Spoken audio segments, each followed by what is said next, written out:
Bonjour, je suis Gabriel Eleuterio, alumni de la promo 2022 et durant mes études à Subbiotech, j'ai commencé le développement d'un dispositif qui permet aux personnes amputées de retrouver des sensations au niveau de leur prothèse. Depuis, ce dispositif a beaucoup évolué.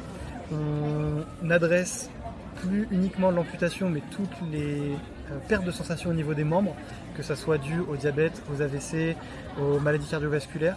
Donc on a un très large champ d'application, mais notre première application reste sur l'appareillage de personnes amputées. Pour faire tout ça, je suis accompagné par Manon Frajman, qui est directrice générale avec une forte appétence sur les sujets de développement stratégique business et la mise en place des études cliniques. Et également Edouard de Kitting-Hart, qui lui est chirurgien spécialiste des opérations après amputation et qui a une spécialisation toute particulièrement pertinente dans notre sujet, étant donné qu'il est spécialisé dans l'appareillage de prothèses bioniques. Et c'est notamment le premier chirurgien en France à avoir mis en place une technique opératoire qui s'appelle la TMR, pour Targeted Muscle Reinnervation, et qui permet aux personnes amputées de mieux utiliser leurs prothèses.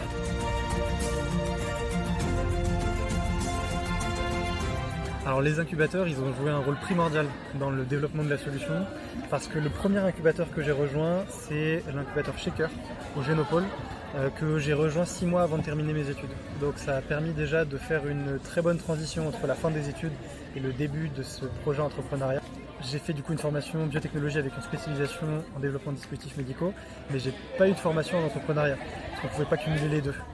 Donc les incubateurs m'ont permis d'avoir cette formation d'entrepreneuriat, de savoir comment monter un business plan, réfléchir à une stratégie long terme à 3, 5, 10 ans, prendre bien en compte toute la complexité de développement d'un dispositif dans le médical et dans la santé, parce que Shaker c'est un incubateur spécialisé dans les projets biotech, deep tech.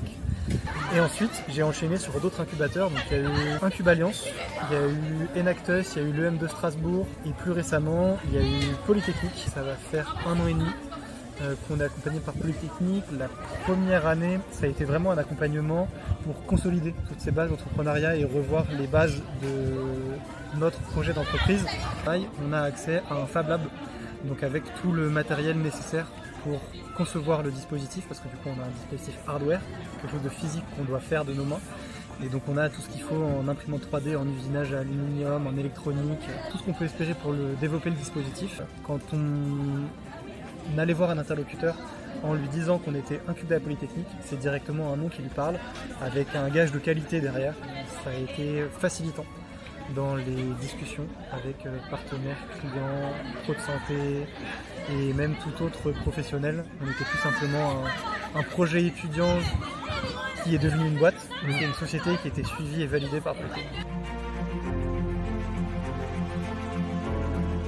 L'innovation principale de DigiSkin, c'est d'avoir un dispositif non invasif et adaptable à toutes les prothèses existantes.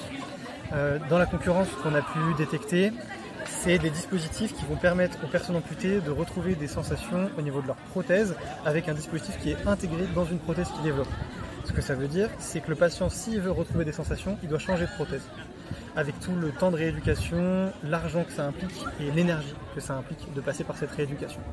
Nous, on a un dispositif qui s'adapte aux prothèses existantes, qui vient comme un gant, comme les gants esthétiques des prothèses actuelles, mais en plus de ce côté esthétique, on ajoute cette brique sensorielle, cette brique fonctionnelle aux prothèses actuelles, et le tout en non invasif.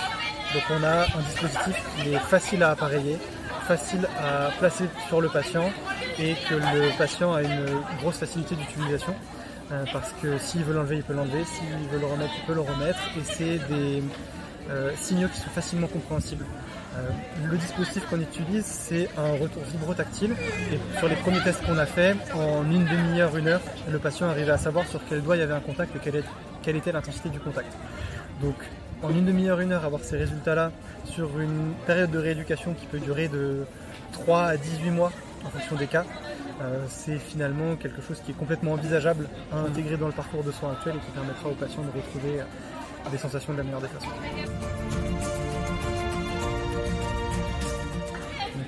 Courant mai de cette année 2025, on a pu faire nos premiers tests patients avec des résultats hyper prometteurs, et on a d'ailleurs eu le témoignage d'une patiente qui a été vraiment le témoignage qu'on attendait, on ne pouvait pas espérer mieux. En fait, il y a une patiente qui nous a dit, avec le dispositif, j'ai l'impression que la prothèse fait partie de moi.